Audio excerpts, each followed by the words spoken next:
I request the audience to please be seated. We will start in the next 5 minutes.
Good afternoon. May I invite on stage Dr. Raghunath Mashelkar, our guest for today, Mr. Deepak Karandikar, President MCCIA, and Mr. Girbane, DG MCCI.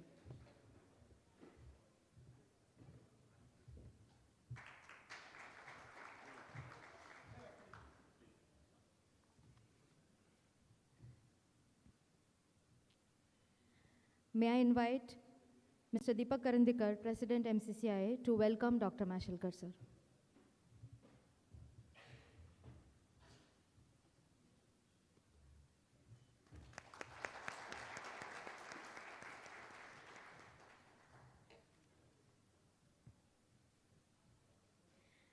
I request Karandikar, sir, to give the opening remarks.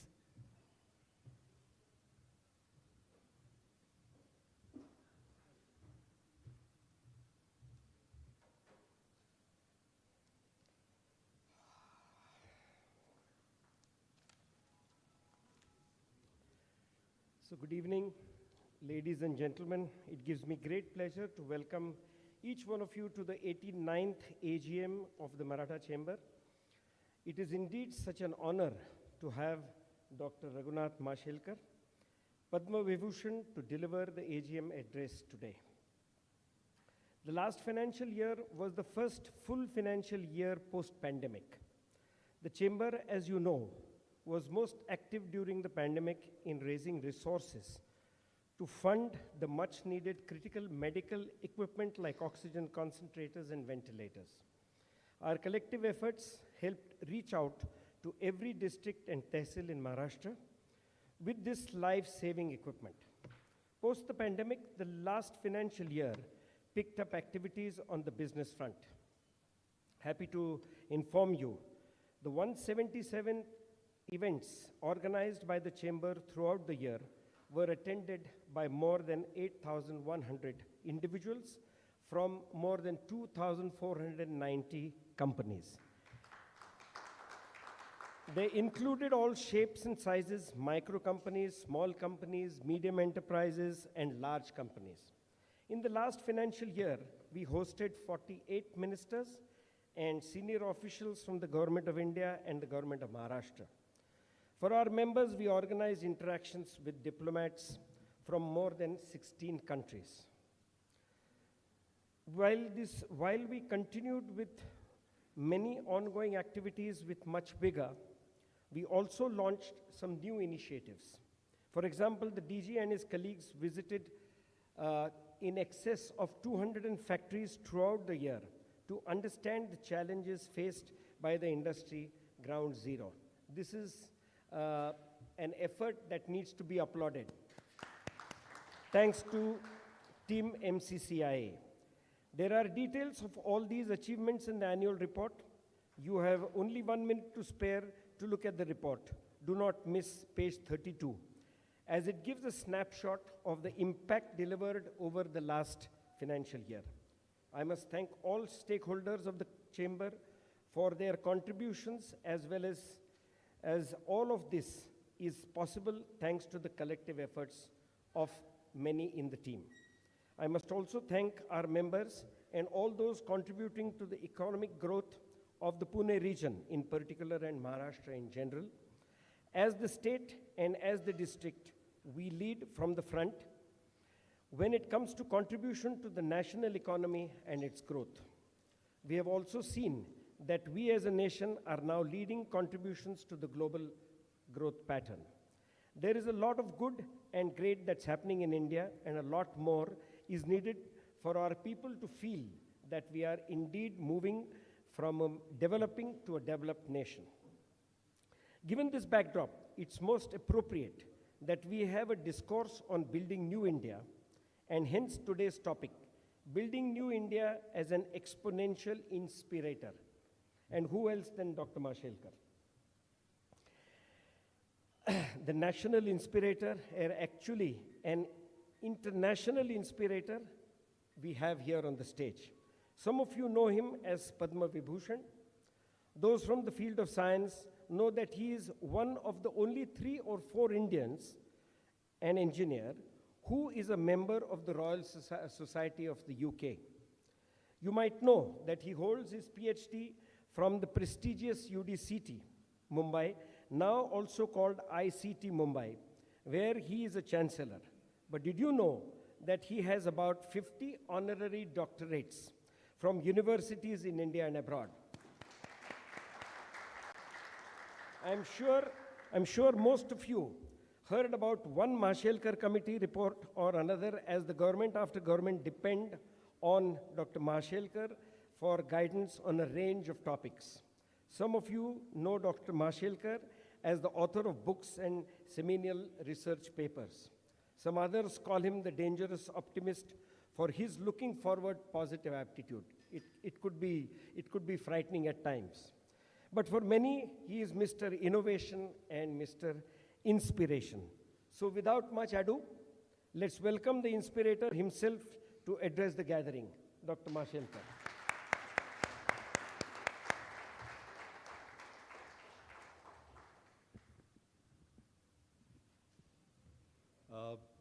Thank you very much, Mr. Deepak Karandikar, our Honorable President, my friend Prashant Girbane, and ladies and gentlemen. It's a great honor, it's a great privilege, and I want to thank you for giving me this opportunity. Normally I have stood here as president of PIC or doing something or the other. I've never given a full-blown speech, by the way. This is my first, if you can believe it. Thank you for making it happen. I'm going to start in an unusual manner, if I can get the books here. The key word that you see here is exponential. And I'm very fond of exponential. According to me, India has to chase the exponentials. It's not 10%, it is 10 times, 10x. 10 times better, but 10 times cheaper. That's the way to go. And I'm going to hand over these books for MCCIA library, which contain all the wisdom that one can hope to have coming from my side and our side of Pune International Center. Let me therefore begin by talking about what those books contain so that you'll get an idea about what I believe in. The first book is Leapfrogging to Pole Vaulting. But the subtitle is very important, Creating the Magic of Radical Yet Sustainable Transformation. And Ravi Pandit and I wrote this book in 2019, and it won the Tata Live Business Book of the Year Award in 2019. How did the idea originate? I've been on the board of Reliance for 17 years, and also have been the chairman of the Reliance Innovation Council, which has had Nobel laureates like Bob Grubbs from Caltech, Jean Marie from France, C.K. Prahlad was a member, and so on and so forth. And this was our normal practice that before the board or after the board, depending upon the time Mukesh had, we would talk about things which had nothing to do with board, but the future, dreaming. And one day he said, Doc, we must leapfrog. I forget what he was talking about, but it was leapfrog. I said, Mukesh, do you know why the frog leaps? He said, no. I said, he leaps because he's afraid of the predator, and he jumps a few feet. And again, in defense of few feet. Do you want to do that because you are afraid of the competitor? Or do you pole vault? The size of the pole is the size of your aspiration. And he loved that idea, and we created a leadership team called Beyonders. Out of lakhs of employees, we picked up just 20, 25. We were capable of thinking beyond the realms of possibilities. And their task was to make impossible possible. And their characteristics were having a divine discontent. Their characteristics were trying to get extraordinary things done from ordinary people. Because very easy to get extraordinary things from extraordinary people. And so on and so forth. And they were given big challenges. Did Reliance pole vault? It did. If you see, for example, 2017, in February, we were 156th among 231 nations in mobile data usage. Within a year, we did not leapfrog from 156 to 100. We pole vaulted to number 1, and we continue to be number 1. That was the spirit. So, this is the spirit of this book. In a sense, Exponential is sort of inbuilt in this, because when you pole vault, you're trying to achieve something which is 10x, so as to say. The second book is experiment. Now, if you go to dictionary, you will not find this word. Or Google, you will not find this word. This means exponential improvement. And the subtitle is exponential improvement through converging parallels. Now, come on, you will say parallels don't converge. Parallel lines never meet. But the thesis of the book is that the unobvious connection is far more powerful than what is obvious. And we illustrate it with a number of examples. For example, Henry Ford, he started manufacturing cars, and they were very expensive. And he was able to bring down the time of manufacture from 12 hours to 1 hour 31 minutes, almost factor of 10. And also the cost by factor of 10. Where did he get the ideas from? He went to animal slaughterhouse, and he found the cut parts. It was meat packaging. The workers did not go to the part. The parts came to the worker. On a where he got the assembly line approach. Okay, and the rest is history. Now, what is common between auto manufacturing and animal slaughterhouse? Nothing. Similarly, the book contains other examples, like Formula One car. It breaks down within 8 seconds, 6 seconds. All the 4 tires are put together and so on. How do you do that? And therefore, a toothpaste manufacturing company, when they were changing the brands, they would take 2 hours. Why should they do that? And they picked up ideas from there, and they started producing 2 million extra tubes per year. Now, what is common between Formula One and, so there are several such examples in this. But the key part, just as in leapfrogging, it is exponential, 10x. Here also, it is 10x. So this is the second book. The 2 other books are from Pune International Center. One is Rising to the China Challenge, Winning Through Strategic Patience and Economic Growth. Many of you might have seen it. But there is a lot of wisdom here, which is given by Gautam Bambale, Dr. Vijay Kedkar, Ganesh Natarajan, Ajit Ranade, and Ajay Shah. And it will have some bearing on what I'm going to talk today. And the other book is India's Pathways to Success, Winning in the Next Decade, which carries that theme forward, because this was more China-centric, because we had that particular crisis, and how to deal with China. You can't go China-less, only less China, so as to say, and then how do we move on that? So I'm going to leave these 4 books with you. May I present these to you?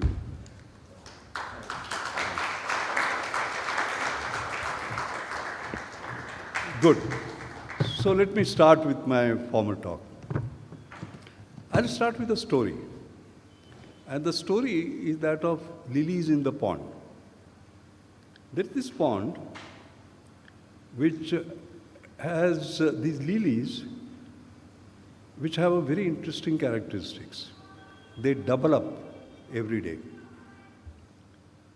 Now, on day 30, the pond is full.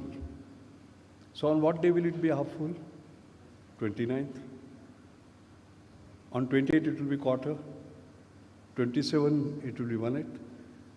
And on 26, it will be 1/16. Now, what is 1/16? 6%. So if you visit that pond on the 26th day, 94% of it is empty. So you will say, come on, nothing is going to happen here. And you go away. But you are surprised when you come in 4 days' time, that pond is full. To me, India is lilies in the pond on the 26th day. And my entire lecture is based on this thesis. And for that, we come to this exponential. Now, exponential is something that we are witnessing in technology. And one of the masters is right here, Anand.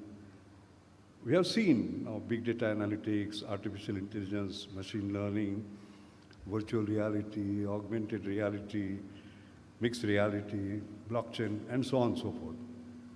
But here what happens is that when I talk about exponential, I mean that the performance goes up by 10x, but the costs come down by 10x, or even more. Okay, let's take some examples. Sensors. I looked at the data from 2007 to 2014, because that was available. Do you know the number of sensors within 7 years went up by what? 10, 100? No, 1,000. 1,000-fold. If you look at the cost, and that means from 10 million to 10 billion, by the way. If you look at the cost, it was something like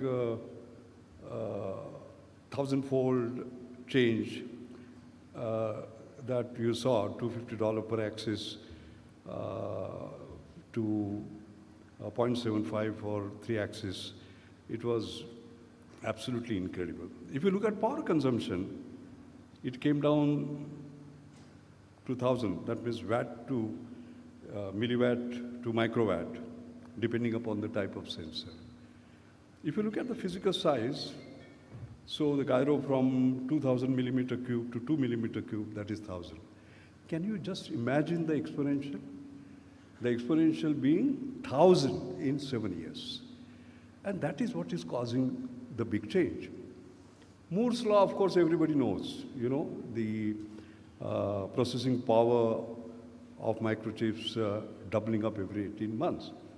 But there are other laws which have made it possible. For example, data storage. There is what is called as Crider's law.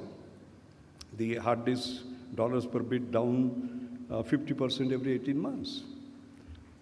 There is digital imaging. There is Henry's law. Pixels per dollar, 59% per year. They keep on. Network capacity, for example, Butter's law of photonics. The dollar cost of transmitting a bit decreases by 50% every 9 months. Lithium-ion batteries, for example, $1 per kilowatt to 14% per year, sort of they drop. So all of these are exponential. And it is this which gives us the exponential possibilities of performance, not only reducing costs, but performance, provided you have an exponential mindset. And I'm going to come to that because that is the important part of the leadership. You say you're talking about digital, what about other technologies? You take bio. If you take bio and Human Genome Project, 2001, when the first human genome was sequenced, you know how much it cost? $2.7 billion. Within 10 years, 2011, it was $10,000 per genome. That means 300,000-fold decrease in 10 years. If you go further 10 years, 2021, it was $300. So within 10 years, again 100-fold. So can you imagine, just in 2 decades, we had 30 million-fold change. It's not just exponential, it is not super exponential, it is super, super exponential. The reason I want to sort of mention this to you is to give you a sense about how the world around us is changing because of technology and what impact it is going to have on us. Now, let me talk about the exponentials in terms of maybe India, then certain sectors, then certain companies, and other things on how that exponential is happening. Remember always the title, Building New India as an Exponential Inspirator. India, 1750, we had 25% of world GDP, okay? Today we talk about 3.5 trillion. But if you look at the history, the first trillion, it took 67 years. The second trillion, 8 years. And the third trillion, 5 years. So from 67 to 8 to 5. 1991 was a critical period, time, liberalization, opening up. Always say 1947 was political freedom, 1991 was economic freedom. In fact, it's very interesting, Anand, 2007 everybody celebrated 60 years of independence. I celebrated 16 years of independence because 1991, that was the time India actually woke up. And of course now there are many projections. 2031, Morgan Stanley says will be 7.5 trillion, world's third largest economy. If you look at India at 100, Ernst & Young report says it will be 26 trillion and so on and so forth. I think the important part is what my guru, Dr. Vijay Karkar says. We are wasting our time on so many things. We have to put our head down, like what he says. When we talk about national security, the greatest security is economic growth. Do a double-digit growth, put your head down for 20 years and India will be different, basically. We are not doing that, unfortunately. By the way, this lecture is not about Maharashtra. It is sort of at a sort of bigger level, but I must put a word about Maharashtra because I just saw the Maharashtra Economic Advisory Council's report chaired by Chandra from TCS, and you are a part of it. And it's an amazing report. I love the report, by the way, because what we are talking about is again aspirational, again exponential. You are talking about 14% growth. Is it possible? That is the aspirational part of it. And by 2028, if we can sort of have it, will be $1 trillion sort of economy. And we identified, we means your team has, the committee has identified areas by which we can sort of do it. And there is a good introspection. I liked it, by the way. Like pharma, you are saying, we are decreasing by 2%, minus 2%. Our growth is minus 2%, whereas Gujarat is 20%. Why minus 2%? We have to do introspection. Why did people leave us and went elsewhere? And why Gujarat grew at 20%? So I like the kind of analysis and kind of solutions that have been sort of given. And I encourage you to sort of, that is in the open now, no? That report is in the open. Please do read that. basically, because I like those exponential inspirations. But I'm not going to talk about Maharashtra. I thought I will just mention that since we are talking about growth. Now, if you see the exponential and if you see the sectors, for example, look at IT and IT-related services. How much time did it take to get the first $100 billion? 30 years. But the second came, $200 billion in 10 years. And the third, $300 billion. We are not there, $254 billion, but can come in 3 years' time. So can you just imagine when you're adding $100 billion from 30 to 10 to 3? That's the kind of exponential that we talk about. Let's look at an enterprise. Reliance is the best example, as a matter of fact, of an exponential inspirator. And I've been on its board for 17 years, also chaired the Reliance Innovation Council, and I chair the Reliance New Energy Council now, because as you know, Mukesh is investing very heavily in new energy. As we speak, 100 gigawatt single location solar is going to sort of come 2 lakh square kilometers, and there are huge sort of aspirations there. So I chair that council. But if you see their growth, first billion took 15 years. Next 15 years, they did not double up. Went up by 10 times, 10 billion. So first 15, 1 billion, second 15, 10 billion. The next 5 years, from 10 to 100 billion, tenfold again. And then within the next 3 years, 250 billion as we speak. And as we see the way they are going, there will be $500 billion within the next X years, 3, 4, 5, I have no idea. That's the real sort of exponential growth.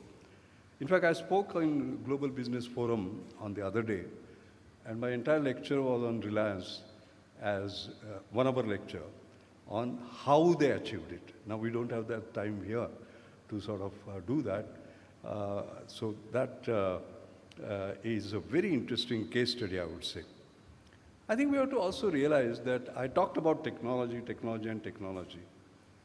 But innovation is not all technology. Technological innovation, business model innovation, like Uber, for example, or Airbnb, they're all business model innovations. Workflow innovation, system delivery innovation, process innovation, organization innovation, policy innovation. And remember, it is always the combination of these which gives us the result, not just technological innovation.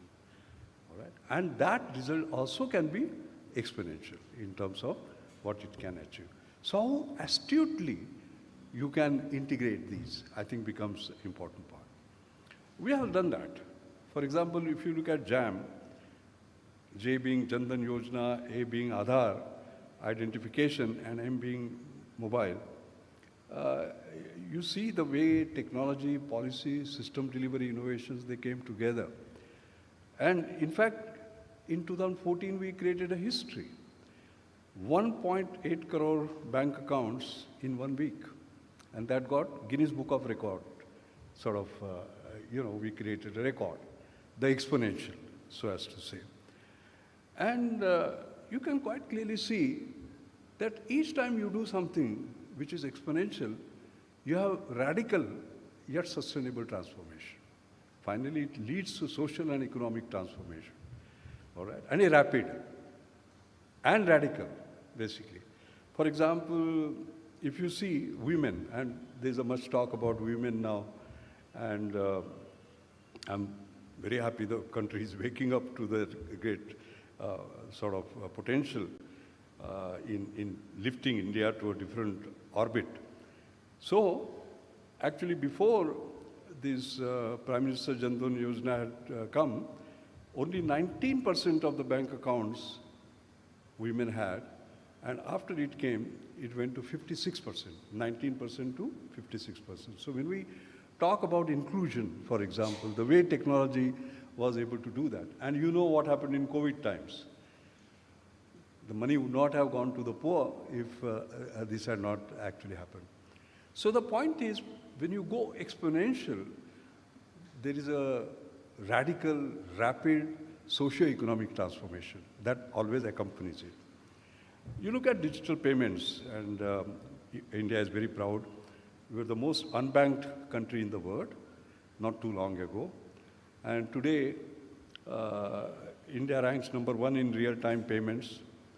And if you see, we are at an inflection point, and we account for 46% of all real-time treatments, payments or transactions.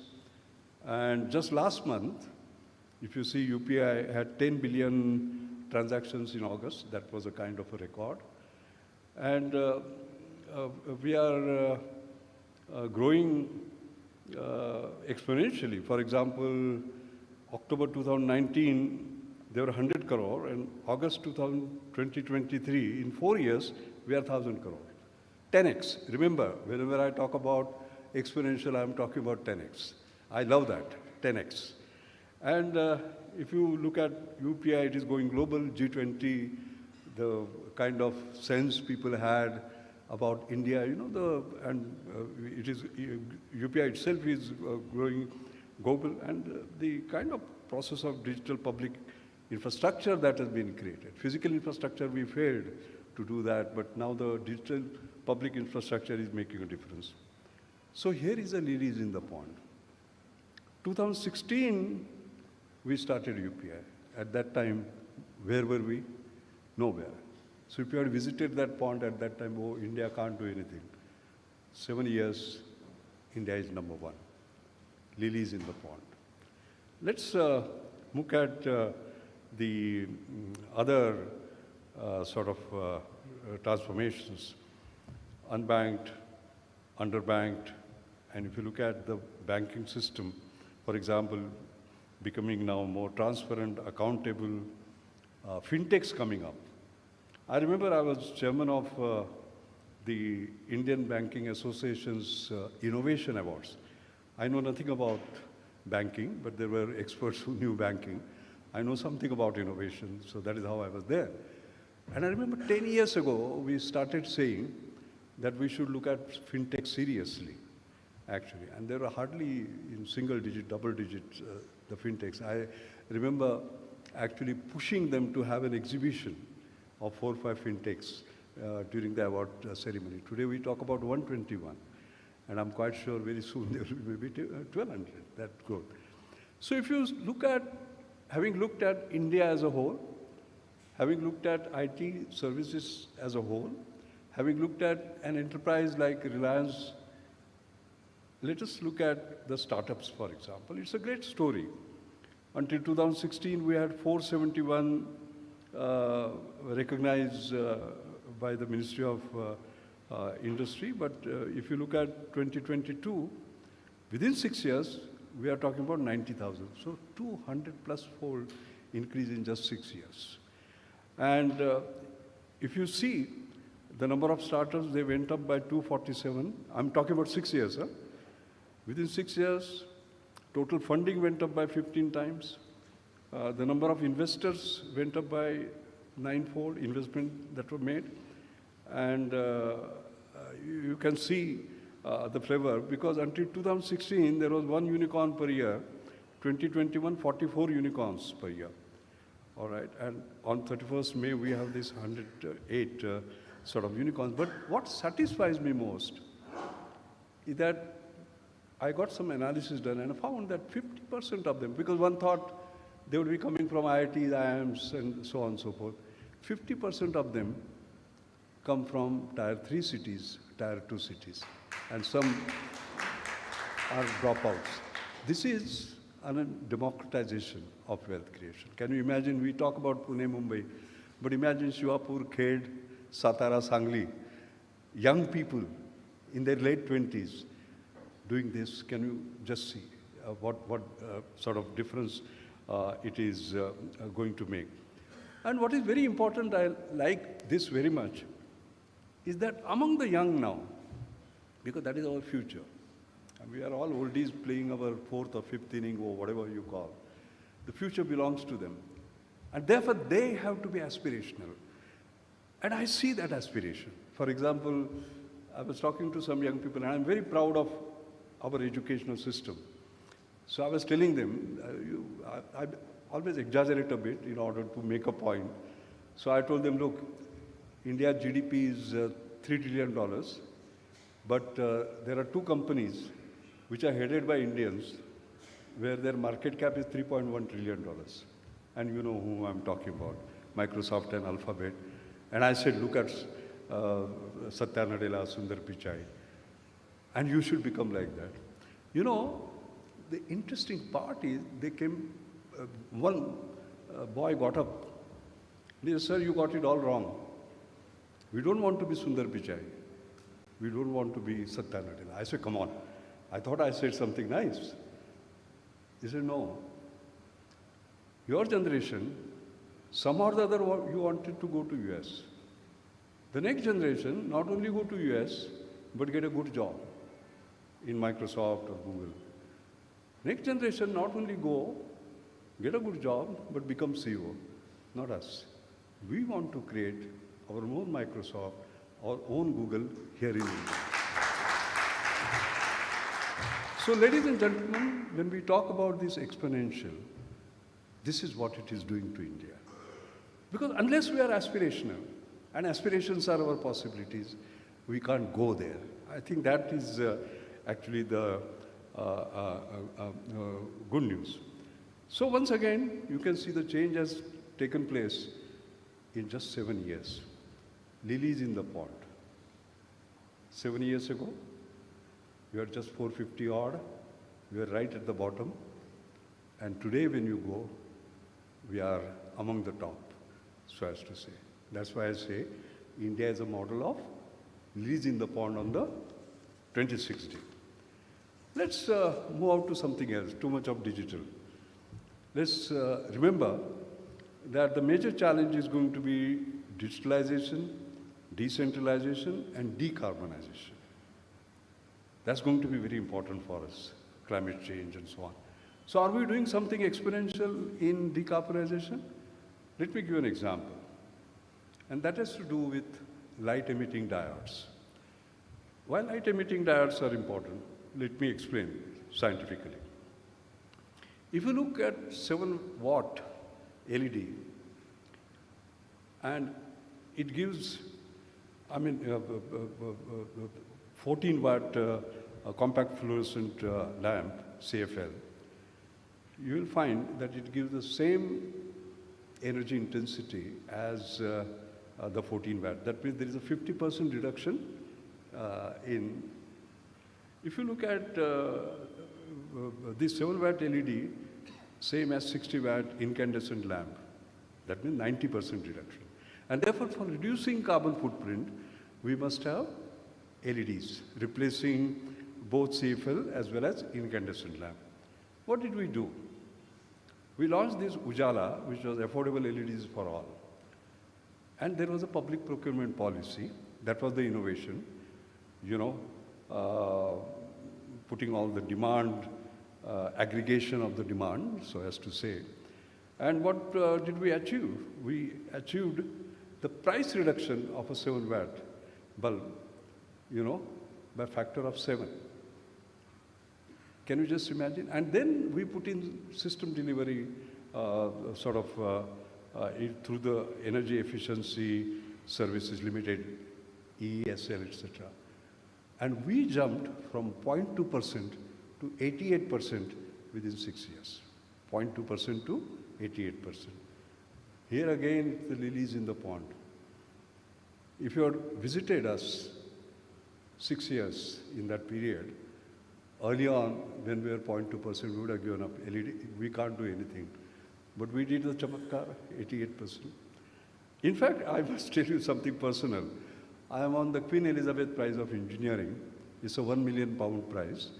And that's like a Nobel Prize in engineering. It has gone to Tim Lee-Burns, Internet and World Wide Web, GPS, and so on and so forth. And 2 years ago, when LEDs came in for consideration, and they were closely in contest with another great technology, The reason they went, one, was because I said what we are doing in India. 0.2% to 88%. And because technology, high technology, must reach all and make a transformation. And actually, that was the tipping point, so as to say, for that award. So, as I said, lilies in the pond again, 0.2% to 88%. When you visited at 0.2%, you would have given up and so on. Now, all this is wonderful. I've given you all positive examples, okay? But what are the growth inhibitors? I'm going to tell you about 5 growth inhibitors. Because when you talk about growth, there is something that happens which stops the growth or retards the growth. What are those? They are very important because unless we eliminate those growth inhibitors, we can't perform. I think like Maharashtra, why should it have minus 2% growth? Why not 20%? There must be some inhibitors, no? So we have to honestly look at it. What stops growth? So there are many. I mean, you will always talk about land, labor, that and the other. I'm not going to get into that, by the way. Because why things cannot be done in India, you always have a big list. I'm not going to go into that. I'm going to focus on 5 which are more of a generic nature. I think the first is, of course, something that is not under our control. Like VUCA word. Volatile, uncertain, complex, ambiguous. Bhushan, you remember the Asia Economic Dialogue? I was giving the welcoming speech with S. Shankar and all the other ministers being there. And I had said 3 C's at that time. And the 3 C's were COVID, conflict, and climate, right? Conflict, I was referring to Ukraine, obviously, and so on and so forth. And I remember the following day, somebody corrected me. He said, the 4th C, Dr. Mashelkar forgot, and that is chips, all right? And we know why, semiconductor and the challenge, the current as well as the future in terms of their availability. So I think when it comes to volatility, uncertainty, complexity, ambiguity, it has existed, but now it has become a norm, so as to say. So therefore, in order to have exponential growth, what we need to do is to build resilience, no matter what happens. They will be coming. For example, economic meltdown, 1929, 1977, 1997, 2008, you remember? They kept on coming. Or new calamities like cyclones, they're increasing with climate change, or tsunami, or floods, or the climate crisis and so on and so forth, etc. Cybersecurity is another one that we need to worry about. So how do you remain resilient? Now I have a full 1-hour lecture on resilience, by the way, where I've described the tenets on resilience and how we have to deal with it. But I will just focus on 5 here. Adaptability, agility, resilient thinking, being always purpose-driven, and autonomous innovation. All right? We have to build this. Because in order that the exponential continues, unless you develop these, the growth will stop. It will go linear or it will actually go down. Now, I'll give you some personal examples because I've been on the board of Reliance for 17 years and I've seen them do that. Okay? Let's look at growth. If you look at Jio, and onboarding of 50 million customers, telephone took 50 years, mobile took 12 years, Facebook took 3 years, YouTube took 4 years, and Twitter took 2 years. 50 million customers onboarding. You know how much time Jio took? 83 days. Now you say because you have deep pockets you can do that. No. There's a huge amount of innovation that went into that is there in this particular book which will explain that to you. Now while you are growing and you are putting up customers at that rate, for example, then suddenly something happens. So they were doing eKYC, using Aadhaar card, and suddenly Supreme Court came and said you can't do that. So the exponential stops? No. Within just 15 days, they went to image-based authentication using a HyperEdge AI platform within 15 days. And they were back on track. And today they are almost 500,000 customers. So when I talk about resilience, that adaptability and agility becomes very, very critical. You look at other examples. For example, resilient thinking. When Dhirubhai Ambani was building Jamnagar refinery, as usual he consulted foreign consultants. Then they asked him, for what specification should we build the refinery? You know what was Dhirubhai's answer? For all specifications, dirtiest to the finest. But they said, there is no refinery in the world like that. He said, there is always the first time.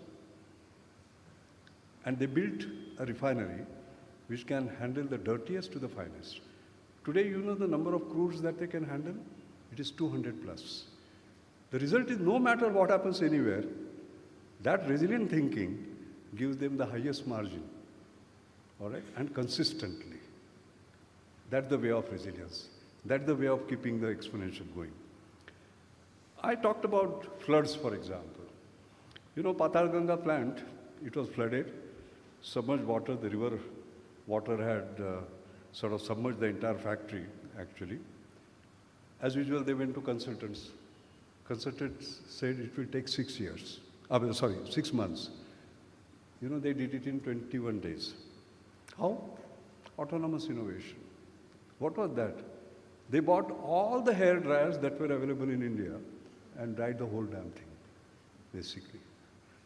Adaptability, agility, autonomous innovation. That's the characteristics of resilience. And also I remember 2008, when the economic meltdown came, I remember Mccia and I had a talk.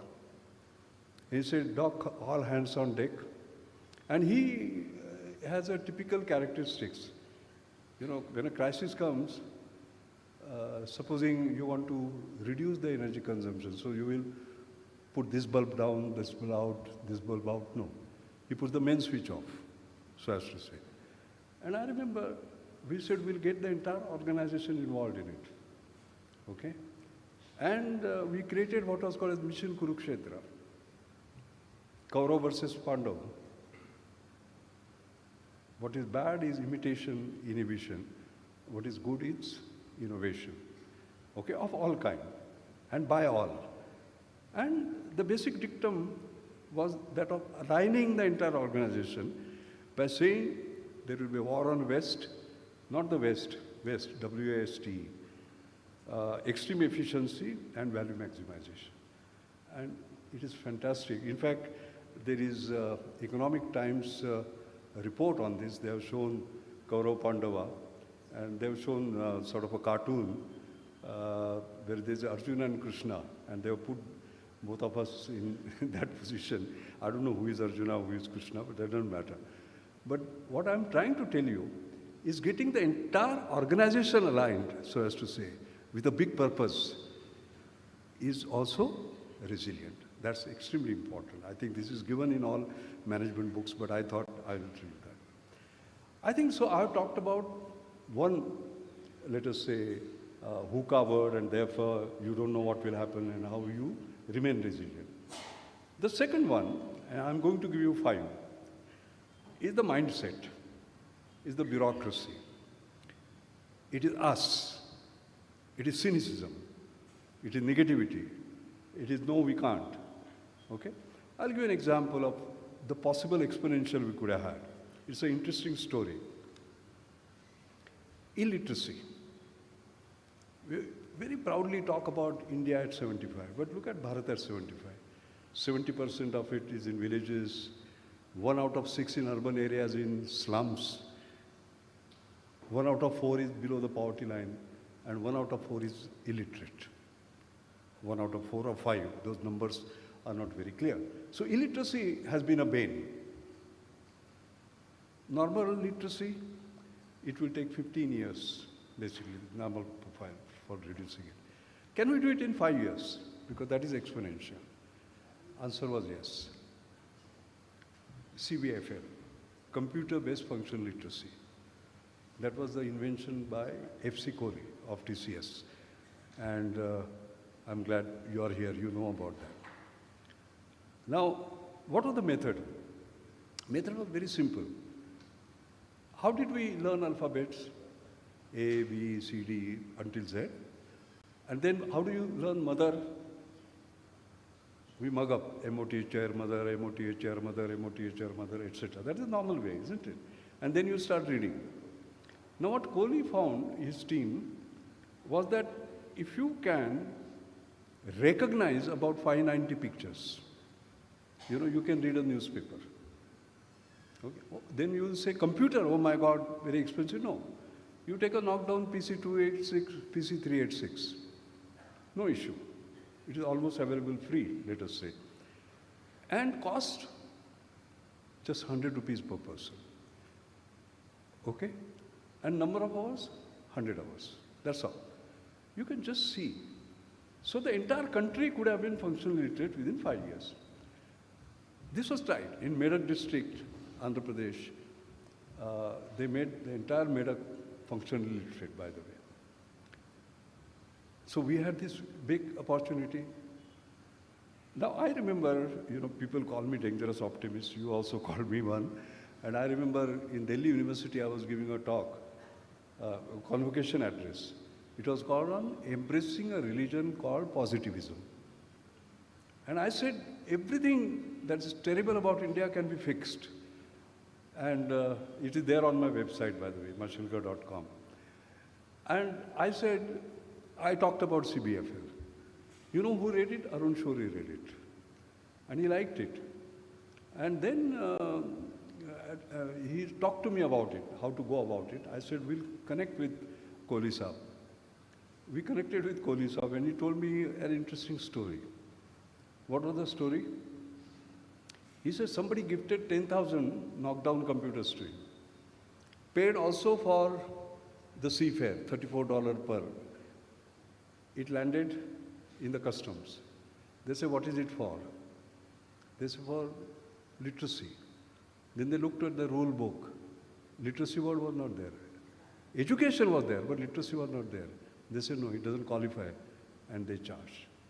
Indian mindset. Indian mind created CBFL. Indian mindset acted in the way they did it. So I mentioned this to Arun Shourie. He went to Jaswant Singh, the finance minister. Jaswant Singh could see the power, my God, we can do that in 5 years' time.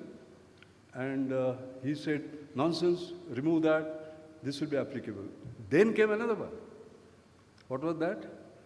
That if there is a knockdown computer that you get, you have to keep it operational for 5 years. Now, Kohli is an engineer, his model was simple. If it goes fut, just throw it away. You can't spend money on that. You get my point. So it got stuck there, and so on. While all this was happening, one day I got a call from Kutti Nair, the Principal Secretary to Prime Minister. And they had a discussion and they said, Prime Minister Dr. Manmohan Singh wants you to be Member Science Planning Commission. As you know, that's a ministerial level position, state ministerial level position and all. So I said no. Then he said, if you had said yes, I would have told the Prime Minister. Since you are saying no, you have to meet the Prime Minister and tell him. So I went 7 Race Course Road, I remember 3:30 p.m. on a Friday afternoon. And I remember Friday because of some other reasons. Because he gave me a task which had to be finished before the weekend. He gave me the task of finding the members. Anyway. So he asked me a simple question. He said, Dr. Mashalkar, I have 5 years with me. What is it that I can do that can make a difference? I said, sir, you can make the entire country functionally literate in 5 years. People will remember you forever. He loved that idea. He said, send me a note. I sent a note. It went to the normal literacy mission, not invented here syndrome, and they killed it. Indian mind versus Indian mindset. So when we have the exponential possibilities, you have to have an exponential mindset. If you don't have it, can you just imagine the entire country getting literate, what difference it would have made? So that is the third part. So I've given you two. The third part is sustainability. You know, so in that book, Leapfrogging to Pole Vaulting, we have a framework. Because somebody asked me, how do you make sure that when you pole vault, you don't break your back? So third chapter actually describes the framework that you have to have certain characteristics of innovation: affordability, scalability, sustainability, user-friendliness, rapidity, excellence in terms of the technology that you use, and distinctiveness. And we have shown when the assured framework fails, big companies have also collapsed, so as to say, one of the criteria. Now, within sustainability, there are the following factors. Economic, because you can't depend upon government subsidies. When government change, subsidies change. So it has to be a strong sort of business model. Second is environmental. Whatever is not green will not survive. Third is societal. Society must accept it. There are technologies that society doesn't accept, like nuclear, like onshore wind, like GM foods, and so on. Then regulatory. Some are, suddenly the regulation change, and some retrospectively, even that disaster we have seen, and then you can collapse. And the other one is governance. Good corporate governance becomes very sort of important. And of course, there are global headwinds, you can't do anything. Now, I spoke glory in glorious terms about our startup, right? Now, let me tell you the downside. The downside is there has been a downward spiral recently. And in fact, I talked about new unicorns very proudly, no? One every week, 44, not 52, in 2021. Do you realize that in the first half of 2023, there is no unicorn, new unicorn that has come up? Secondly, if you look at the first half of 2023, it is the lowest funding in the last 4 years. If you see, 88 startups have laid off 25,000 people. If you see, for example, the corporate funding, EdTech and food were the highest. Actually the funding has basically come down. In fact, what happened was we had this Bombay Management Association, they loved the Assured Framework. And they created an award called BMA Assured Enterprise of the Year Award. And 2021, it went to Byju's. But look at Byju. 2021, their market cap was around $4-5 billion. 2022, it rose to $22 billion. And now it has come down to $5 billion. Why? There are external factors as well as internal factors. External factors, of course, online learning took a different turn once pandemic was over. But internal factors in terms of governance, as you know, the big stories are actually coming out. So the point is, once assured, not always assured, so as to say. And once exponential, because this was huge, exponential, $22 billion, not always. And therefore, these become very, very important factors. And therefore, the external factors like funding winter, or global slowdown, or online businesses paring down during pandemic, etc., they are there. But the internal factors, like corporate governance, then burning cash like crazy, then bloated valuations, or just focus on, top line, high customer acquisition costs at any cost, etc. I mean, these are sort of internal factors. So I think when I talk about sustainability and assured framework, this is something very important. Otherwise, it can kill the exponentials. So I've talked about 3. Now the 4th. 4th is talent, technology, and trust. Most important. Indian talent I'm very proud of, basically. You know, if you see the growth, US grew because of roads and railways, their initial growth. Britain, textiles. Denmark, milk and milk products. Sweden, timber, and Middle East was oil. And what is the oil for India? I say Indian talent, okay? That's what is going to make a sort of difference. In fact, Atalji used to say IT is India's future, IT as in information technology. I used to agree, but say IT as in Indian talent, not just information technology. And we have seen that. Now, I want to focus on that part a bit.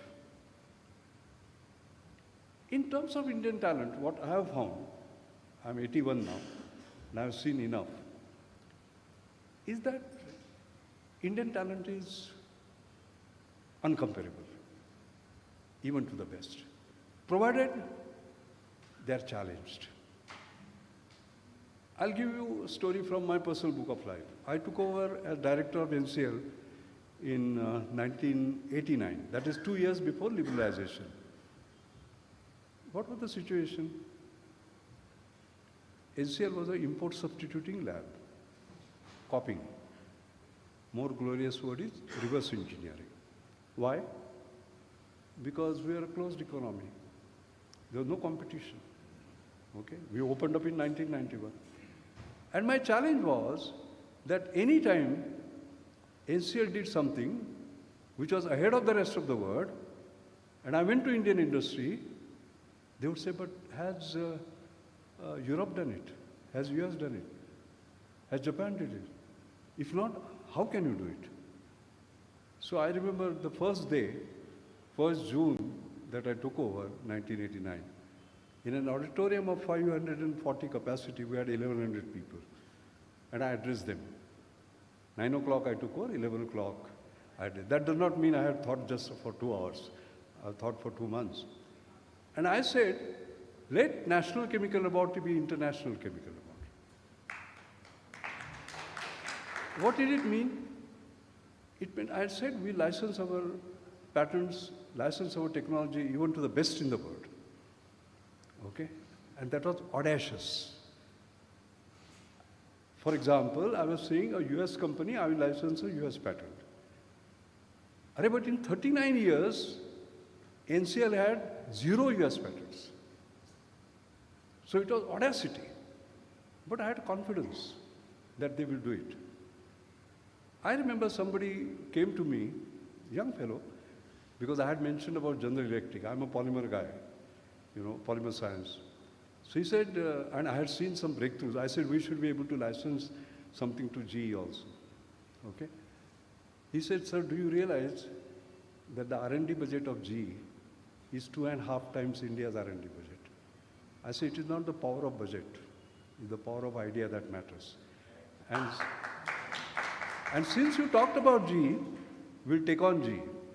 And what had happened is that I had got into mathematical modeling and simulation for a simple reason that the equipment that I needed would come in 2 years' time. 1976, as you know, DGTT clearance, not manufactured in India, no foreign exchange.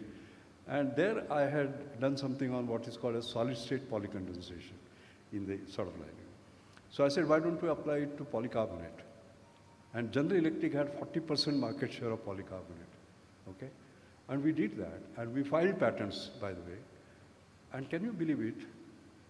1990 we started the work. In 1992, we licensed 3 of our US patents to General Electric, who were the leaders in that particular field. Can you just imagine? That was kind of same reverse transfer of technology. Why I'm mentioning this about Indian talent is the following. And then the same people who were only copying and reverse engineering were able to create ideas, which beat the leader in that. So I think when we talk about India's potential, that's what we have to realize, basically, on what we can do. And of course, that created history, because when Jack Welch came to know that we are so good, he said, why are we not there? And that is where the Jack Welch R&D Center was created, by the way. In Bangalore, I was invited for the opening. And I remember our press reporters, as usual, asked me, why are you here? And he said, I get the highest intellectual capital per dollar in India. And then, of course, the rest is history. In fact, they have a small conference room named after me. It's very interesting.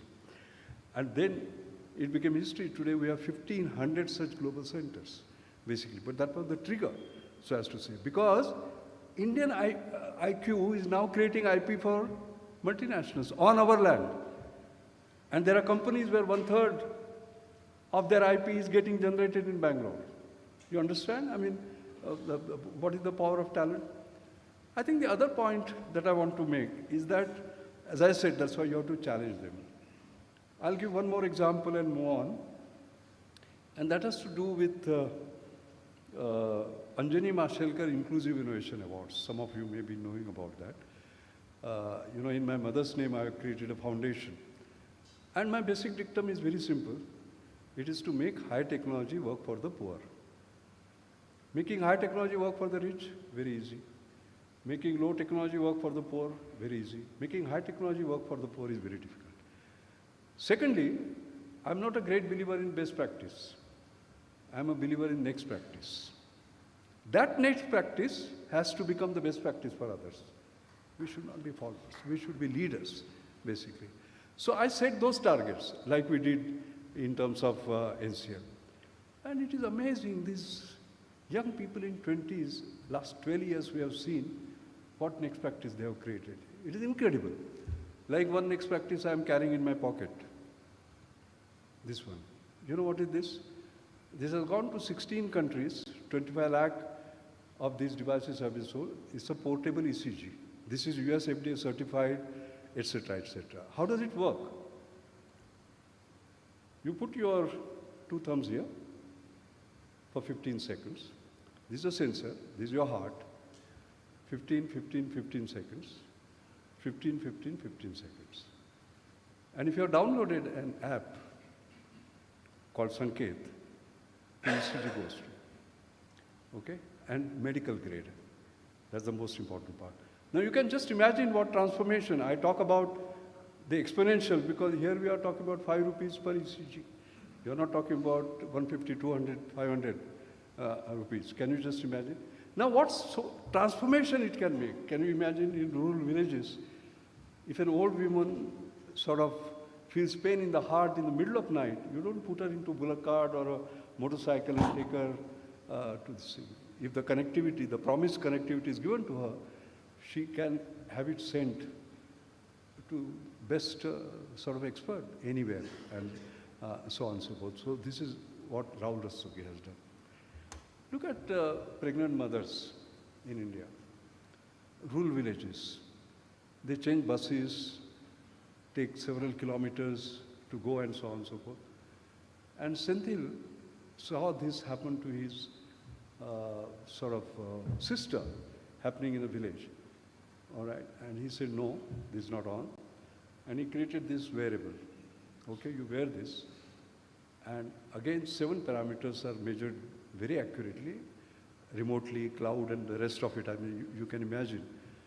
And the kind of change that is taking place because they are regularly monitored and it is also AI assisted and therefore you can sort of predict what's going to happen, etc., early pregnancy or whatever. Actually, it is making a difference. Now, state of Andhra Pradesh, for example, has made, this is called Save Mom, by the way, making it available to all pregnant women in villages, and it is spreading very, very widely. These are our young people, because they felt some empathy, some pain themselves, and they created it. That is the youth. There is somebody who has created this Shwasa, you know, where you just cuff into a smartphone. Spirometer will take 1.5 lakh. This is cuffing into your existing smartphone. Spirometer will take 90 minutes. This is instant. Spirometers will require a technical expert. This doesn't. All right? And AI assisted, actually. And this is, again, going places, particularly tuberculosis is coming back and so on. And then the best practice to next practice, the best example I can give you is Mishkiningawale. Hemoglobin, villages, okay? Women die of anemia. Why? Because their low hemoglobin levels are not detected. Why? Because blood has not been tested. Why? Because they refuse to give the blood. They think it is precious. He said, thank you. And he created something which can go around your finger. I'm not carrying it with me. Okay? Photoplethysmography, spectrophotometry, sophisticated software for photon scattering. 5 rupees. You can measure the hemoglobin accurately. That became the best practice, right? Because you don't require any technician to take the blood, instruments and so on. But you have to displace what you have achieved with the next practice. So he changed that to next. What is the next practice? A camera. All right? So you get a picture of conjunctiva by using reflectance photometry. Just look into it and you know what your hemoglobin is. It's spreading all over now. Can you imagine that transformation? Okay? Rural village is getting transformed. You just put a few cameras, one technician and So our boys are creating technologies which are exponential because the costs are 5 rupees, 10 rupees, $1. There is eye breast, by the way, cancer test, just $1. 2 million women have been sort of screened. Goa government targeted 1,70,000 they have done. I met Pramod Sawant on the other day and he was telling me, etc. Can you just imagine? No mammography, nothing. You just sort of move it around. The good thing about all these people is that they're not trying to be rich. They're not trying to make a billion. They want to make a difference to 2 billion people. You understand? This is our new youth. That's why I'm very proud of Indian technology. But then comes talent, technology I talked about, the trust. And that is our greatest challenge. India's challenge is not budget deficit. It is trust deficit. I'll explain to you. For example, one of our awardees was Naveen Khanna. He created a dengue test. I hope none of you had dengue. But if you had, you will know that it takes 1 or 2 days before you know whether you have and what stage it is. His test is just 15 minutes. 2 markers, so you will know where it is, at what stage it is. Again, US FDA certified, patents, everything. Nobody would take it. Why? Because we were importing from Australia, US, and South Korea.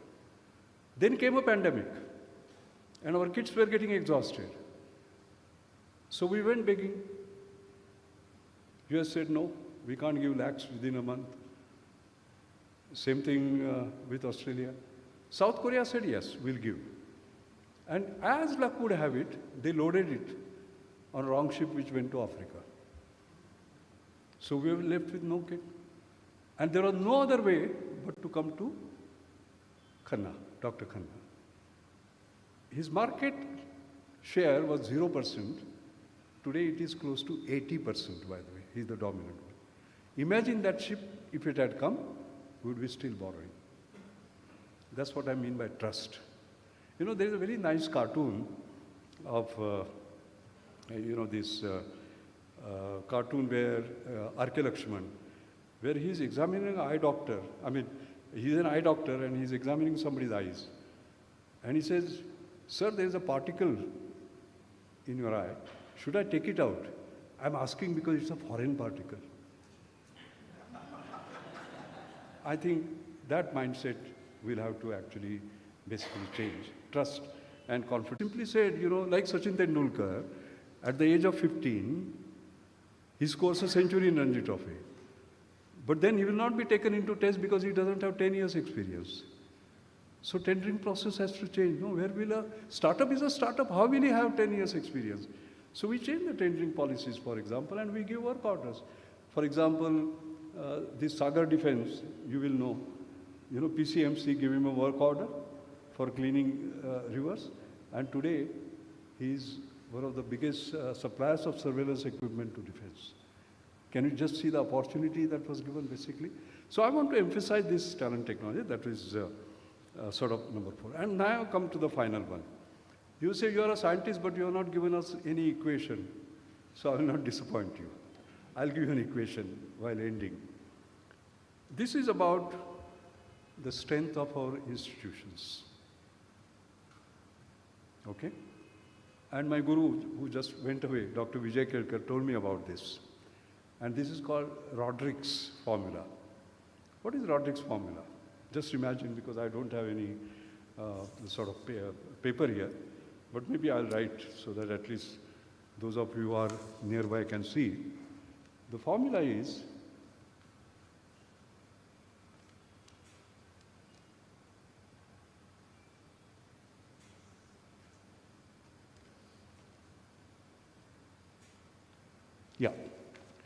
the formula is minus delta G equal to D upon I square. Now what is minus G? G is growth, whatever is sort of good. You know? D is the disturbance. That disturbance could be physical, it could be man-made, like communal violence. It could be natural, like tsunami. But this is, okay, so higher this is denominator, lesser is the growth, because this is minus delta G. But even when this happens, I square in the denominator. So if I is high, the damage reduces substantially. Now, you can just imagine COVID came. We talk about 200 crore doses. The institutional strength saved us. You understand? The public health institutions, our capacity, we created Covaxin, our own vaccine. Right here in Pune, we created Covishield. Of course, it was based on imported technology, but we did that. The distribution systems and so on and so forth. So there was this D disturbance, but I square was so high that we were protected. Similarly, if you just look at where we failed, for example, 2008, the financial crisis that came, the D came and there was an economic meltdown. Why? Financial institutions failed us at that time, okay? So they have to be strengthened. Rule of law, corruption, and therefore judicial institutions, Supreme Court, High Court, judiciary, all right? You should not tamper with them. And therefore, whether it is health security, economic stability, democracy, for example, you know, to have free, fair elections, we must protect the election commission, for example. Don't take away its independence and so on and so forth, okay? Similarly, for civil social cohesion, once again, the civil society is very important. You can't tamper NGOs, for example, and so on and so forth. All right? So I'm making this point without going further. I think I have a message here, and I hope you all understand that how critical sort of this is, okay? So that we keep the exponential. So there are 5 that I mentioned. I'm not talking about the conventional pains and aches of India, but these are 5 according to me, which are very important. So I have told you about where we are going exponentially, how to keep going exponentially. And I would like to make the last point and conclude. It has to do with something where I was lucky in a way. I was born, as many of you know, in a very poor family. My father died when I was 6. I was born in a village called Mccia. That's how I'm Mashelkar. And my mother was illiterate. She brought me to Mumbai in search of a job. 2 meals a day was a challenge. In fact, I've gone hungry many a night. My mother was a great food technologist. She would cook 1 meal by which I don't feel hungry at night. I walked barefoot until I was 12. I studied under street lights. And in SSC, I stood 11th among 135,000 students and came Tata Scholarship of 60 rupees. That's why I'm standing today. That is how I was able to sort of study. And I remember I went to a municipal school, studied in Marathi. आणि हे मी नेहमी सांगतो, त्याने काही बिघडलं नाही. महानगरपालिकेच्या शाळेत मराठीत शिकलो. So anyway, so the story goes to 7th standard. I had got some 87, 88%. I had stood first. And I had to go to 8th standard, which is secondary school. And my mother required 21 rupees for shoes, uniform, fees, and all that. And she took 21 days. And finally, there was a lady, housemaid in Chowpatty, which was her saving, which she gave me. But by that time, admission in all good schools was closed. Wilson, Aryan, Chikitsak. And I went to a poor school. And that's why I said, thank God. Because in that poor school, there were rich teachers. One of them was Bhave sir. He used to teach us science. And he did not believe in chalk and talk. He believed in learning by doing, learning by seeing, and so on, you know. He will take us, for example, to a soap factory, Hindustan Liver, okay, in tram. And I was poor, he was also poor, but he paid for my fare, I remember, and so on and so forth. So one day he did an experiment which was a wow moment in my life. I've spoken about this often, and it is also in my biography, but I'll repeat it, because there is a message I want to give you from that story. So he took us out into the sun. He had a piece of paper, and he had this convex lens. He wanted to show us how to find the focal length. He moved it up and down, and when the brightest spot came, he said, this is the focal length. And then he held it for some time, and the paper burned. When the paper burned, for some reason he turned to me, and he said, Mccia, like this, if you focus, you can achieve anything. It did two things for me. One, I said, science is so powerful, I must become a scientist. Secondly, focus and you can achieve it. But later on, as I grew, I saw more lessons in that. What were those lessons? This is convex lens. Sun's rays are parallel. And what is the property of parallel lines? They never meet. Correct? They meet at infinity. That means they don't meet. What does convex lens do? It brings them together. So I drew some lessons from that. That was convex lens leadership. Okay? And I remember National Chemical Laboratory when I became director. Inorganic chemistry division, organic chemistry division, polymer chemistry division, division. I said nothing doing, one NCL. When I became director general of CSR, 40 labs not talking to each other. I said nothing doing, team CSR, one CSR, all right? And in fact, the transformation that took place there is now listed among the top 10 in the Indian science and technology. Jan Narlikar's book starts with, Ramanujan, Raman, Green Revolution, etc., and has that, bringing them. In fact, there was one program where 19 laboratories were working together and so on. Then at an international level, Global Research Alliance, just as CSR India, CSR Australia, CSR South Africa, for gases of Germany, VTT Finland, DTI Denmark, TNO Netherlands, Battelle US, etc. Nothing common between them. India was just $500 GDP per capita, they were 50,000. But we aligned them with this sort of a common purpose of creating global good and so on and so forth. So that experiment helped me a lot. But in today's context, you can quite clearly see why it is important. Race, religion, language, we need to bring them together, right? Concave lens leadership, what does it do? It takes them apart, so as to say. So when Prime Minister says, Sabka Saath, Sabka Vishwas, etc., that's what we actually need. So for maintaining exponentials, we require that, basically. That's the central point I want to make.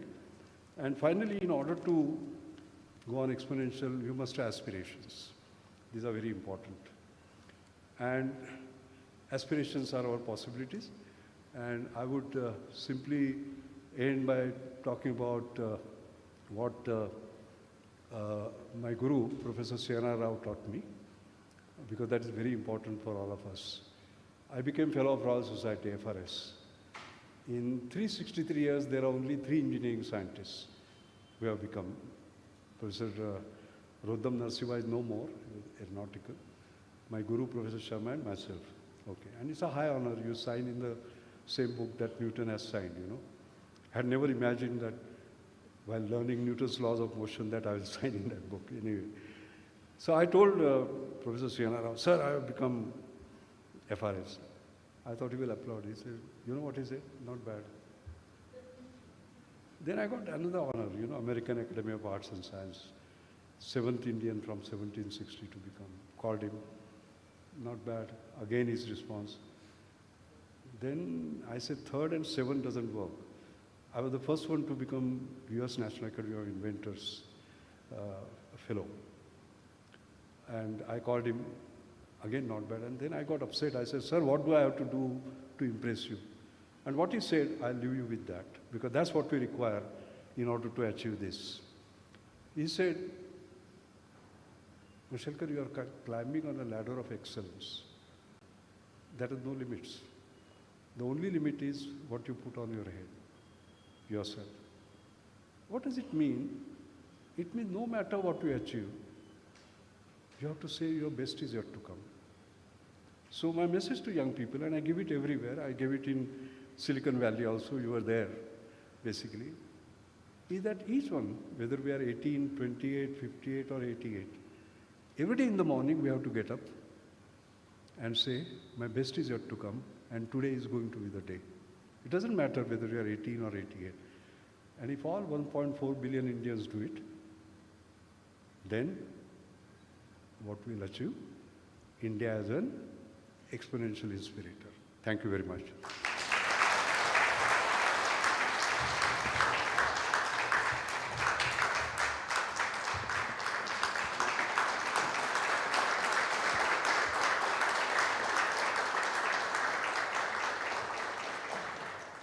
Thank you.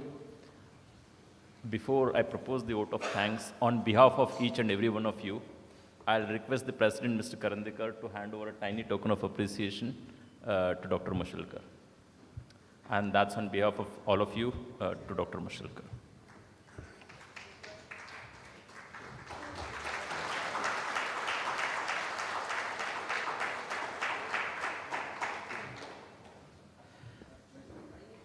First of all, thank you so much, sir. Many, many thanks for agreeing to address the AGM. I know that many one of you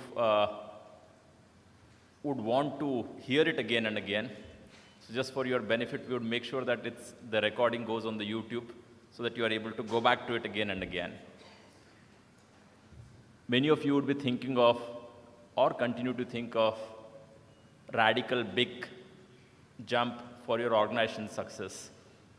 This book on page 4 very nicely depicts a 2x2 matrix, where it says at a user level, small improvement, incremental improvement, versus at an organizational level, huge, large improvement, and that's exponential improvement. Many examples Mashelkar sir talked about, many you would hear again if you go through the YouTube recording. But I think the book explains many of those that will continue to help you reflect possibly on some of those exponential growth examples that will help you think of exponential growth in your own organization.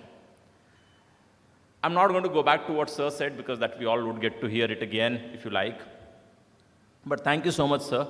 I think first time I interacted with Mashelkar sir, I think it was in 93, 94. Over the 30 years, I haven't seen any change in terms of his ability to hold the entire hall spellbound, right? And of course, we pray that that continues for many, many decades to come, many years to come. Thank you so much once again, and I thank Mr. Karandikar for leading the chamber from the front. I thank the board members, thank the executive committee members, members of the chamber, all of you who have gathered here today for gracing the occasion. I must thank the my colleagues in the chamber who kind of have put this whole program event together. So thank you each and every one of you. Look forward to see you again at the chamber for one activity or another. Thank you so much. Many thanks, sir. Thank you.